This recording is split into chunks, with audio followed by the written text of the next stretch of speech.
तो वारो लूरो ॾिसे थी बीठो देगड़ी तो चटाई फो वञी खॾ में पवे देगड़ी उन चटे पंहिंजो कुनो मले। मुंहिंजे चवण में आहिनि छा धीअ बेअरकानी औलाद नाफ़रमान आहिनि हिकिड़े नंबर जा। इन्हनि खे मां छा पताईंदसि हिनमहिल ताईं कोन पताए सघी अथनि दुनिया। मां पताए छा कंदीसां।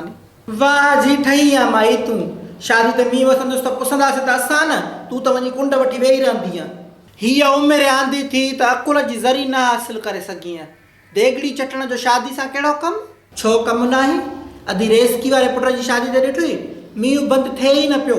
चाचो कांबू खान वारो जेको छोकिरो आहे इहो दिलू इन जी शादी बेरी गोॾे जॾहिं गप ही पाचा मथे करे पिया लारी में चढ़ूं। भई इहो कमु न आहे हिन जो मींहं जो देगड़ी चटण सां। ओ कलंदर पुॼई इहे के 2-3 शादियूं इतफ़ाक़ सां मींहोगी वारे मौसम में थियूं आहिनि त माना इन्हनि देगड़ी चटी आहे। ख़ुदा करे माई छा कार कान मूं निकिरी थी वञे पई। अदी तूं असांजे सम्झ खां ॿाहिरि आहे भेण। कंहिं ॻाल्हि ते तोखे यकीन कोन्हे। तोखे फिरोण सां शजरो त नथो मिले। मुंहिंजे शजरे जो ख़ैरु तूं पंहिंजी ॻण कर। अलाए माई कहिड़ा कहिड़ा तो वटि विसविसा पिया आहिनि। हीअं न कयो जो हीअं थी वेंदो हीअं थींदो हूअं थींदो। अलाह अलाह कर मां वेठी आहियां मां सां जेको थियणो आहे उहो थी वञे। ख़ुदा कयो माई।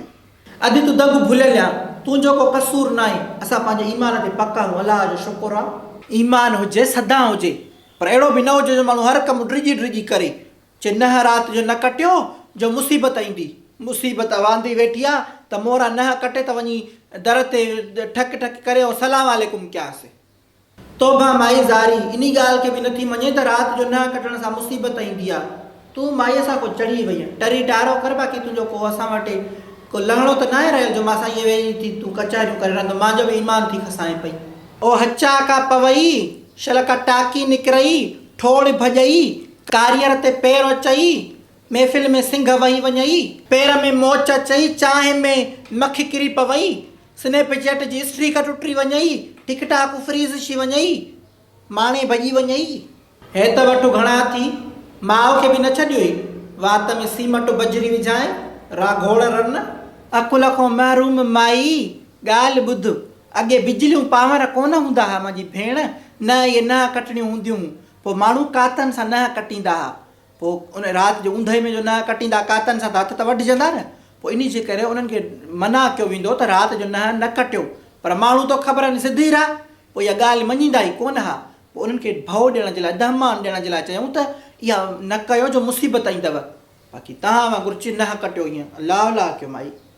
पंहिंजा डज़ ठाहिण भूतनी जी। हेॾे हिकिड़ी ॻाल्हि त मूंखे ॿुधाए जॾहिं जो अकुल विराइजे पियो त तूं उन महिल निंड पईं छा। आख़िरी खुरड़ बि वठी आ न त हिन महिल अहिड़ियूं चरियाप वारियूं ॻाल्हियूं न करे हा तूं। अधी मां चरी भली आहियां मूंखे नथो खपे इहो अकुल। इहो अकुल तूं पाण वटि रख। वञी गर्क थी वियो बेअकुली गॾाई अकुल जी ज़रिया थी कोन। खुड़ी में बि हूंदो आहे माण्हुनि खे तोखे खुड़ी में बि कोन्हे को सफ़ा लाहे पाए वेठी आहे उतो मुत पर हली आहे त वञा थी मां गुफ़्ता करणु। गुफ़्ता ॿुधी मां त ॿिए हंधि इहे कया थी गुफ़्ता त पादर खां ई माण्हू कुटे रखनि त मुसीबत थियूं अचनि।